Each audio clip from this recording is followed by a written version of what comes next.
미 육군이 한국 K9 자주포의 핵심 기술을 탐내고 있습니다. 그동안 미국은 자국 방위 산업체 BAE와 차세대 자주포 개발에 힘써왔지만 좀처럼 진전이 없었고 이는 무려 30년이나 지속되며 자주포 경쟁률 1위를 달성 중인 한국의 기술을 부러워할 수밖에 없었는데요.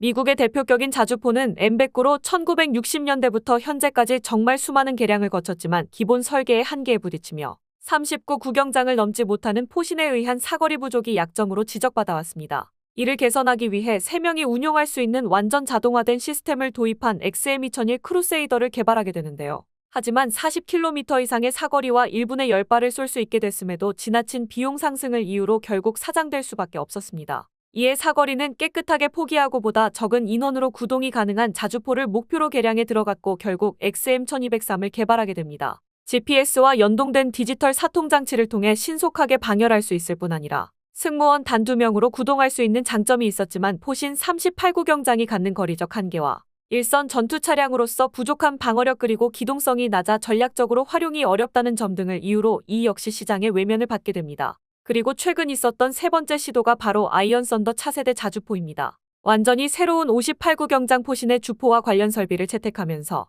사거리 성능이 무려 110km까지 늘어날 예정이었던 만큼 미국의 기대를 한몸에 받고 있었는데요. 2019년부터 개발이 시작돼 예정대로면 올해부터 초기 저율 운용이 시작될 거라고 알려졌고 이미 실사격으로 목표 사거리를 달성하는 등 테스트 결과까지 만족스러운 상황이었습니다. 이대로만 나온다면 인류 최강의 자주포는 미국의 차지가 확실시되고 있었는데요. 하지만 지난 3월 12일 미 육군은 돌연 아이언 썬더 프로젝트의 취소를 발표하게 됩니다. 이유는 포신의 마모도가 예상보다 훨씬 심각했기 때문인데 제작사인 BAE 시스템즈가 이를 해결하지 못한 채 하루하루 시간만 축내고 있었기 때문입니다. 결국 2023년에 미 육군이 실전 배치를 목표로 개발한 차세대 장비들 중 오직 아이언 썬더만 좌초되며 자존심을 구길 수밖에 없었는데요. 문제는 아이언 썬더가 캔슬되면서 미 육군의 자주포 격차는 다른 나라들과 비교해 더욱 벌어질 수밖에 없었다는 겁니다. 이미 미 육군은 우리나라의 K9과 비교해 자주포 사거리의 열세를 겪는 실정이며 대립각을 세우고 있는 중국도 이미 52구경장 포신을 갖춘 155mm 자주포를 실전 배치한 상황인데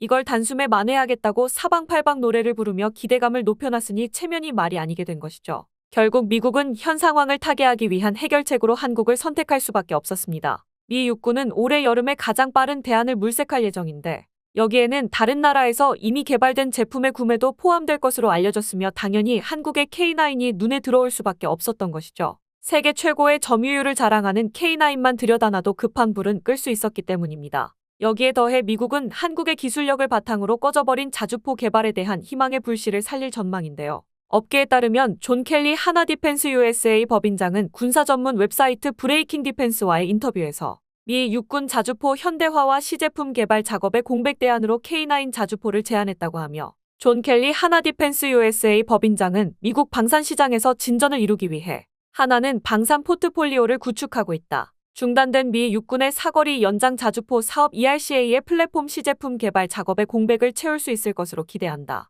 라며 썬더의 155mm 자주포를 제안했다고 밝혔습니다. 또한 하나는 어디서든 시연이 가능하며 시기와 미 육군의 요구사항을 충족할 수준 높은 기술력이 있다고 덧붙였는데요. 실제로 하나는 이미 지난 2022년에 미 애리조나주 육군 시험장에서 차륜형 자주포의 성능평가를 실시했고 보란듯이 우수한 성적표를 받은 바 있습니다. 30년째 제자리 걸음하고 있는 미국으로선 한국의 제안을 두 팔 벌려 환영할 수밖에 없는 상황인 것이죠. 동시에 하나는 현재 미 육군의 다목적 무인 차량 사업에도 도전하고 있는데요. 미국 무인 소프트웨어 회사인 안두릴 인더스트리즈 등과 함께 미 육군의 소형 다목적 무인 차량 2차 사업에 입찰 제안서를 제출했으며 미 육군은 소형 다목적 장비 수송 무인 차량 2차 사업으로 오는 2027년까지 2천여 대의 차량을 도입할 계획이라고 밝혔습니다. 만약 하나가 연이어 수주에 성공할 경우 세계 최대 방산 시장 중 하나인 미국 진출의 물꼬를 터 한국을 세계 최고의 방산 강국으로 인도할 것이란 기대를 모으고 있습니다.